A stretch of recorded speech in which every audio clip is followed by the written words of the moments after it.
आज आम्हीच सगळ्याची वाट बघणार आहात. आम्ही जाऊन थांबणार तिथं. नेता पिता काय नाही आमच्या लेकराला न्याय पाहिजे आम्हाला. पण अंजली दमानिया यांनी इथे येऊन वेगळी भूमिका घेतली आणि मोर्चा सहभागी न होता जिल्हाधिकारी कार्यालयावर धरणे करणार. हा मोर्चा राजकीय नाटक आहे असं वेगळी म्हणजे काय? ते आज जिल्हाधिकारी कार्यालयात जाऊन ठिय्या आंदोलन करणार आहेत. मोर्चा सहभागी नाही होणार. नाही असं म्हणजे मला माहीत नाही, पण तुम्ही म्हणताय तर असं नाही व्हायला पाहिजे ना. शेवटी जनतेचा मोर्चा आहे सगळ्यांचा, असं नाही ना. म्हणजे काय हे वेगळे पण दाखवायची काय आवश्यकता नाही. त्यांचं श्रेय आहे, ते करतायत, जनता करतायत म्हणून मानतायत, पण त्यात काही दुमत असंच कारण आज जनतेबरोबर राहायला पाहिजे.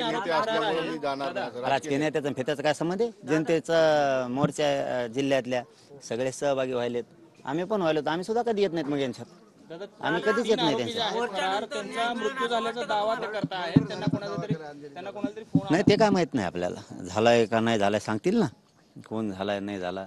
परंतु सगळ्यांनी एकोप्याने राहिलं पाहिजे, एवढं माझं मत आहे. अंजली दमानियांचं म्हणणं असं आहे की ते 3 आरोपी सरकारच्या हाती लागले तर मोठमोठे नेते एक्सपोज होतील, त्यांची नावं समोर येतील, म्हणून त्यांचा मर्डर करण्यात आलेलं ते कधीच भेटणार नाहीत असं त्यांना अननोन फोननी माहिती दिली. नाही, आपल्याला नाही माहिती. जे माहित नाही त्याच्यात बोलत नाही आपण. जे माहित नाही त्यात बोलत नाही आपण. फक्त एकच सांगतो की जनतेचा मोर्चा आहे सगळ्या, मग तो त्याच्या गैरअर्थ निघतील. वेगळे जनता आली, सगळ्यांनी जनतेत सहभागी. नेत्याचा भेटायचा काय संबंध आहे कोणच्या? मग आम्ही तर कवाच नेत्यात जात नाहीत, कधीच जात नाहीत आम्ही. वेगळं कारण मग ते त्याचे अर्थ खूप निघतील मग.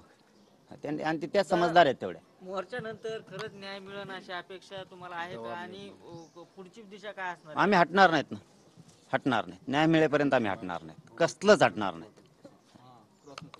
पाटील, काय मोर्चामध्ये सर्व समाजाचे घटक सामील होणार आहे, राजकीय नेत्यांचे सर्व पक्षाचे लोक येणार आहे.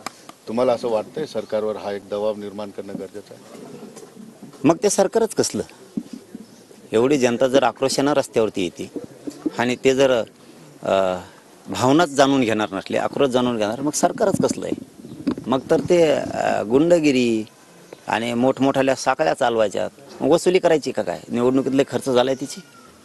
कालच एका सरपंचाला हो ते झालंय, परभणीचं मॅटर झालंय, राजगुरूला झालंय, कल्याणमध्ये झालंय, अंबडमध्ये त्या घाडगे मुलींचं झालंय.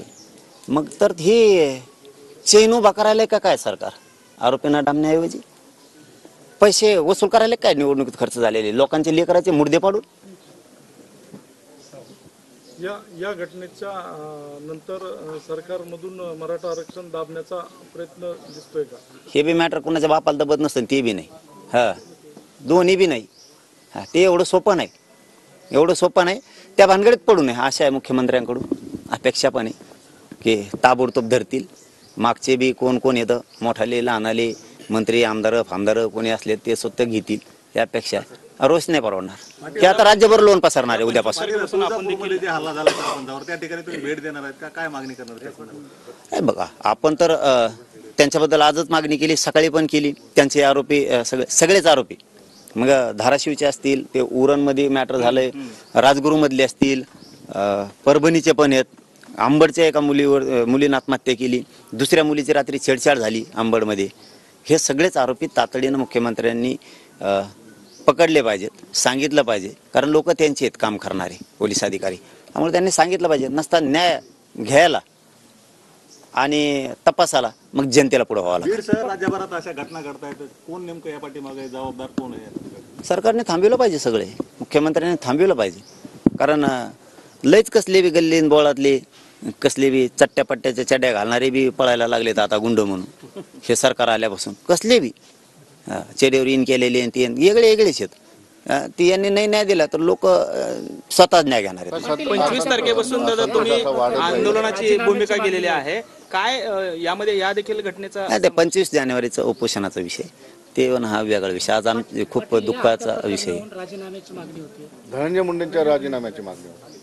आता सरकारच त्यांच, आरोपी सापडणार त्यांनाच, हकालपट्ट्या व्हायनात त्यांनाच, चहा पिते तेच, बिस्किट खाते तेच. मग याच्यात शंका येणारच ना. हकालपट्टीचं तर लांबच राहिलं, पण आरोप